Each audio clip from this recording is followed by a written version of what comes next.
ng Saudi Arabia ang kanilang suporta sa binubuong Bangsamoro government sa kanilang paggunita ng 85th National Day sa lungsod ng Makati. Samantala, bibigyan din umano ng prioridad ng naturang bansa ang pagpapalakas ng labor agreement nito sa Pilipinas at mga usapang pansiguridad tulad na lamang ng paglaban sa terorismo at droga. Narito ang report.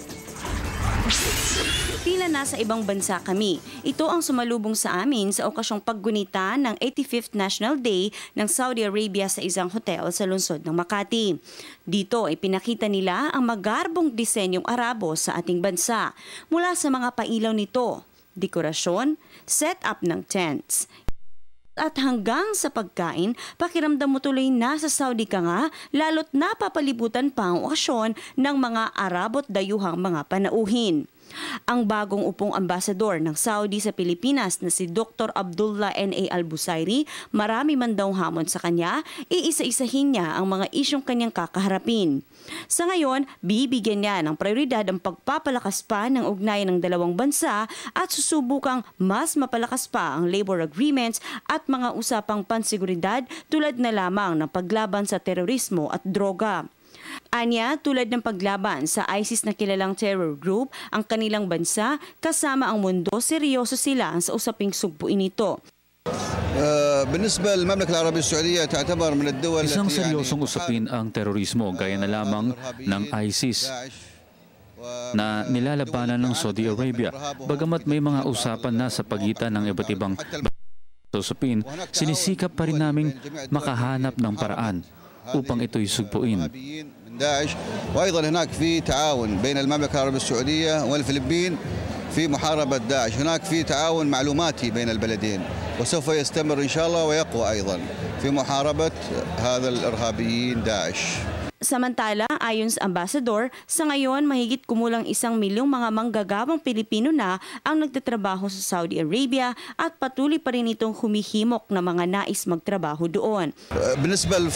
Marami pa ang mga proyektong pangkaunlaran na isinasagawa ng KSA at kailangan pa nito ng mas maraming manggagawa. Mapaano man ang kanilang working skills, bukas palad kami para sa kanila. Sa kabila nito, hindi rin isasawalang bahala ng Saudi ang problemang pansiguridad ng mga OFWs, lalo na ang mga Pinay na mga kasambahay.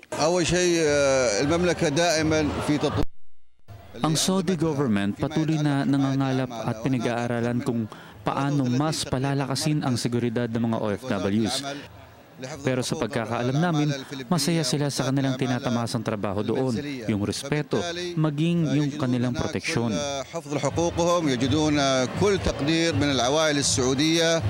إذا كان هناك حوادث فهي تكون نادرة جدا وقليلة لا تعد على أصابع اليد الواحدة. Maliban sa usapin ng terorismo at seguridad ng ating OFWs, ang Saudi suportado at handang paglingkuran ang itatayong Bangsamoro government sa oras na maitayo ito.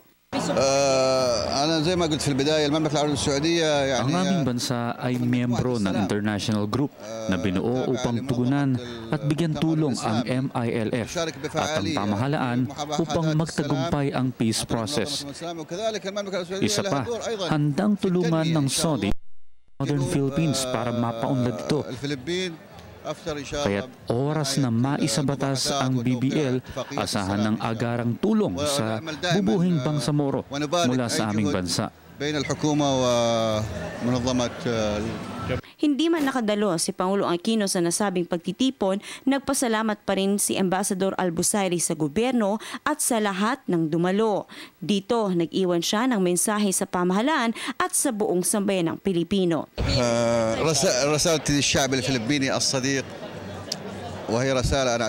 Nais kong malaman ng bawat Pilipino na ang inyong mga kababayang OFWs ay masayang nagtatrabaho sa aming bansa. Kung sakaling may mababalitaan kayong hindi maganda tulad ng pagmamaltrato sa kanila, bukas po ang aming tanggapan maging ang inyong embahada sa Saudi Arabia para sa inyong clarification. Inuulit ko po, protektado po ang inyong OFWs at sila ay masayang nagtatrabaho doon. ومن يريد الحقيقة فيما يخص أسرته أو يعني ما يخص أي شخص يعمل في المملكة فالسفارة موجودة، يستطيع أن يحصل على أي معلومة، وأكرر حين ترحيبنا فيهم وهم دائما مرحب فيهم في المملكة العربية السعودية. Ang bansang Saudi Arabia ay naitatag sa ilalim ng pamumuno ng yumaong hari nito na si Abdul Aziz bin Abdulrahman Al Saud.